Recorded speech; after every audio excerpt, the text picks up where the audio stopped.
S'il vous plaît, j'aimerais vous dire quelque chose. Vos frères qui sont en Europe, là, ne pensez pas que c'est des gars qui dorment dans le beurre. C'est les gens qui dorment dans de l'or, qui dorment dans du diamant. C'est les gens qui sont vachement riches. Vous savez les gars, l'une des choses les plus difficiles pour la diaspora africaine, c'est tout simplement ce que la plupart des gens qui sont en Afrique pensent que le fait d'être en Europe, c'est le paradis, c'est vraiment la réussite totale. Bref, beaucoup d'Africains ont vraiment cette mentalité-là. Mais ce qu'ils ne savent pas, c'est que l'Europe, mon ami, c'est très très dur. Peu importe là où tu es, que ce soit aux États-Unis, que ce soit en France, en Allemagne. En Europe, là, même quand tu prends photo dans un petit village, c'est joli. Les Européens ont bien construit leur pays. C'est pourquoi quand vous voyez vos frères prendre des photos, le coin est joli, ne pensez pas que c'est l'argent qu'ils ont. Non, ils n'ont pas l'argent. Abidjan ici, là, tu peux être pauvre, il faut aller au plateau. Quand tu prends photo, c'est joli, l'endroit est beau. Mais ça ne veut pas dire que toi qui viens de prendre la photo là, tu es riche. Nos frères là souffrent en Europe. Les réalités qu'il y a en Afrique ici, là, c'est triple là-bas. Les gars souffrent, les gars se cherchent. Si tu as un frère là-bas qui t'a envoyé 200 €, regarde, il faut le bénir. Il faut prier pour lui. Non, il faut implorer le ciel pour sa vie. Parce que les gars ont des réalités pas possibles. Tellement c'est chaud. Les gars font des dépressions. Tellement c'est chaud. Les gars ne savent même pas où mettre la tête. La diaspora notamment, quand ils vont en Afrique, notamment pour passer des vacances, ils se comportent comme s'ils étaient riches. Donc c'est-à-dire, toi qui vis en France, tu sais que tu as un travail que la plupart des Français même ne veulent pas faire. Tu sais très bien que c'est compliqué, tu touches à peine le SMIC et quand tu vas en Afrique, tu vis comme si tu étais un milliardaire. Du coup, les gens qui sont là-bas en Afrique pensent que l'Europe, c'est le paradis. Donc, comment veux-tu que ces mêmes personnes qui sont en Afrique font le nécessaire pour rester là-bas? Du coup, quand tu te vois mener une vie de riche, alors que la réalité, c'est faux. La réalité, c'est qu'en France ou en Occident, là où tu vis, tu galères. Donc là-bas, tu fais les riches.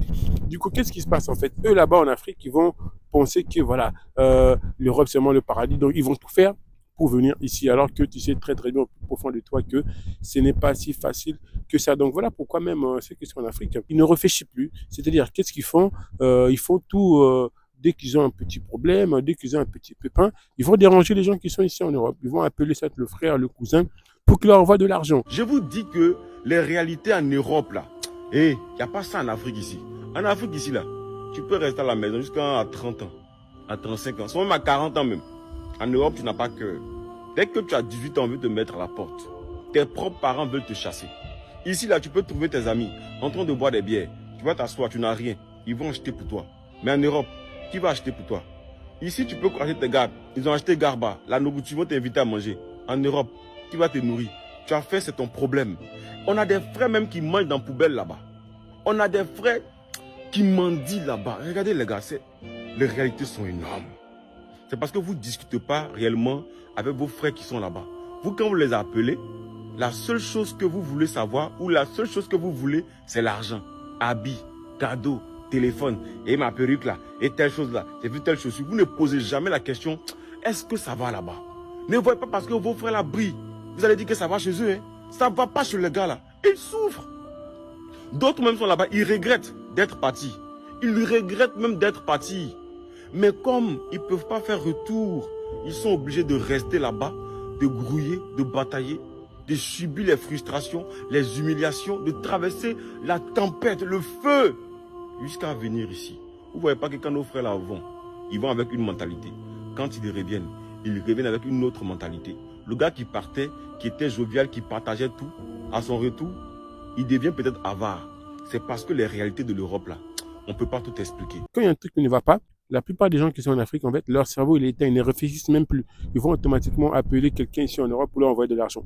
Alors que j'étais en Afrique il n'y a pas très longtemps, je peux vous dire que les gars, il y a vraiment beaucoup d'opportunités, il y a vraiment de quoi faire. D'ailleurs, la plupart des gens qui mettent tous leurs économies, tout leur argent pour venir en Europe, pour traverser la mer, si seulement ils pouvaient prendre cet argent et monter vraiment un vrai projet, un vrai business, leur vie va réellement changer. Arrêtez d'emmerder vos frères qui sont là-bas. Ils n'ont pas l'argent. Ils n'ont même pas d'argent. Les gars souffrent. Les gars se cherchent. C'est dur. Ils font colocation là-bas. Ça veut dire que le gars il est là-bas, il vit avec 3 personnes, 4 personnes dans la même maison. Chacun paye un peu, chacun paye un peu. Vous pensez que c'est facile? Tu vois un studio de 100 €, comment dirais-je, 1000 €.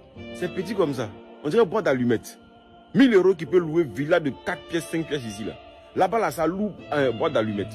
Vous pensez que c'est amusement? Il y a beaucoup, en fait, des choses que la plupart des gens ne connaissent pas sur l'Europe. Et je pense que si la diaspora africaine doit arrêter justement de continuer à alimenter cette idéologie du fait que l'Europe, c'est le paradis. Donc, toi, ici, tu travailles 6 mois, tu touches le chômage, après, tu vas là-bas. Pendant que tu touches ton chômage, tu mènes une vie des riches. Donc, eux, là-bas, forcément, ils vont se dire que, ah ouais, l'Europe, c'est trop bien. L'Europe, vraiment, c'est magique. Donc, ils vont tout faire pour venir ici. Bien évidemment, je suis conscient de certaines réalités.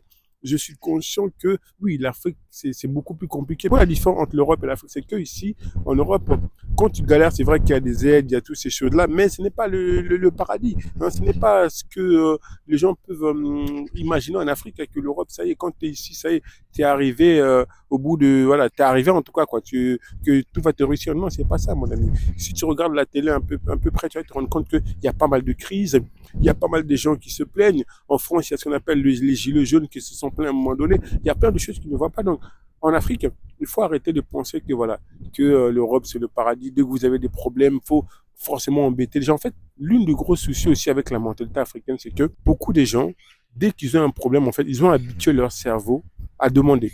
Ils n'ont pas habitué leur cerveau à chercher des solutions. Vous savez, nous sommes comme des aimants. On attire à nous des opportunités et des situations de la vie en fonction de nos pensées dominantes. Si toi, tu habitues ton cerveau à toujours quémander, à demander des choses, à la moindre difficulté, moindre problème, tu demandes, mon ami, tu ne verras pas les opportunités. Donc voilà pourquoi automatiquement, dès qu'il y a un problème, tu vois que des problèmes en fait. Ton problème s'empire parce que tu n'arrives pas à avoir les solutions parce que ton cerveau il est éteint. Ton cerveau est habitué à toujours aller demander la solution auprès des gens. Beaucoup de gens, c'est comme ça, ils fonctionnent. C'est-à-dire, tu n'habitues pas ton cerveau à chercher des solutions autrement que on en a commandé. Alors que, n'oublie pas, tu es comme un aimant. Bref, les gars, dites-moi qu'est-ce que vous pensez de cette vidéo par rapport à peu près à cette mentalité que les Africains ont. Même certaines personnes qui sont en Europe, ils n'arrivent même plus à investir. Dès qu'ils ont un peu d'argent de côté, tu as le cousin, la cousine qui demande, qui veut gratter. Et en plus de ça, quand tu te rends compte, l'argent, ils dépensent n'importe comment. Je ne dis pas qu'il faut arrêter d'envoyer de l'argent à vos proches. Il faut envoyer vraiment quand c'est utile. Moi, j'aime pas donner de l'argent gratuitement. On ne donne pas de l'argent gratuitement.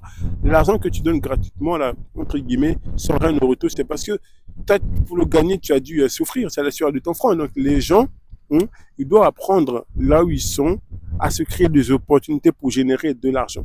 Tu peux peut-être les accompagner sur un projet pour qu'ils puissent être autonomes, mais il ne faut pas être dans cet état d'esprit d'assister les gens. Le problème aujourd'hui aussi, notamment dans certains pays d'Afrique, c'est qu'on a la mentalité d'assistant. On veut nous assister, on veut faire, en tout cas, on ne veut faire aucun effort. Comme il disait quelqu'un une fois, il avait vu quelqu'un dans la rue, c'était en Afrique, il a dit, je voulais l'aider.